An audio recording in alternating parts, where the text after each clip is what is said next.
Welcome back to Tanya in 5. Today, we recap letter 19 in book 4 of Tanya, Iggeret HaKodesh. This letter really comes to define what it means to understand in general, and specifically what it means to understand godliness, to understand Torah. Where did that knowledge come from, and what are its limitations?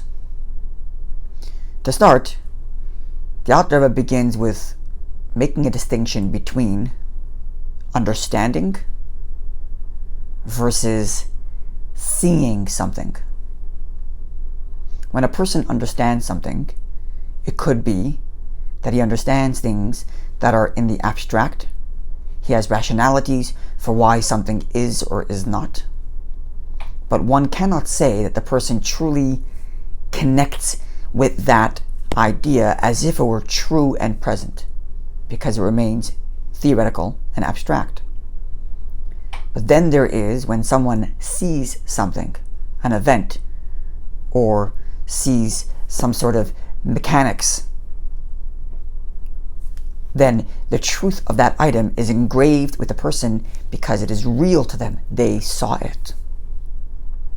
This is the difference, explains the Alter Rebbe, between prophecy and the understanding we have of divinity as revealed to us by the Kabbalists. The Kabbalists talk of very lofty divine ideas. In fact, they talk of layers of divine infinite, divine essence, things that are utterly transcendent from anything we can possibly relate to. And the reason why they're capable of talking about these things is because their grasp of it was all in the theory. It's a theoretical idea that they understood and revealed.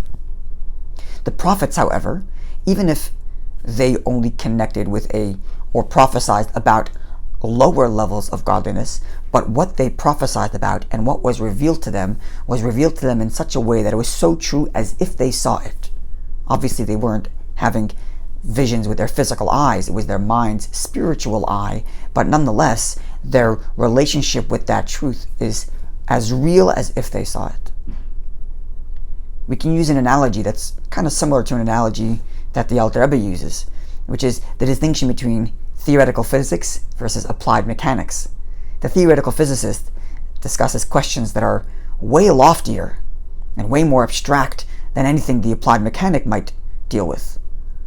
But it's exactly that, it's theoretical, and therefore their relationship to the truth of those theories are somewhat tenuous because maybe tomorrow a better theory will come around and change what they think. But the applied mechanic, who looks at actual physical particles and moves them around in such and such a way and then sees how they are observably reacting to his experiments or whatever it is he's doing, the truth of those things are much more real to him because he sees them and interacts with them on a physical level. So similarly, the prophets, although their relationship with divine revelation isn't physical, but they connect with it on a very true level, even if the level of godliness was lower than the theoretical abstract ideas taught to us and revealed to us by the Kabbalists. Now, the loftiest of all prophets, Moses. Moses comes and brings us the Torah. So what is he grasping and what is he relaying to us? Well, he is giving to us that which is revealed and understood through Torah. And what is that? That is essentially divine wisdom as it applies to divine inclination toward action. Do this, don't do that. Why should you do this? Why should you not do that? They're lofty ideas, but they're all related to actionable items. Proclivities, as it were, of the divine, that this be good and this be not good. So this, then, is not divine ideas in the abstract. They are divine ideas as they are applied to that which is actionable outside of the divine, so to speak. Moreover, even that which we understand in Torah, never mind that it is not as lofty as divine transcendence in and of itself. God says, I want such and such, and divine want really transcends knowledge. But moreover, even the little bit of knowledge we do understand of Torah isn't the end and the true depth of divine wisdom. It's only divine wisdom as it applies to XYZ actionable mitzvah.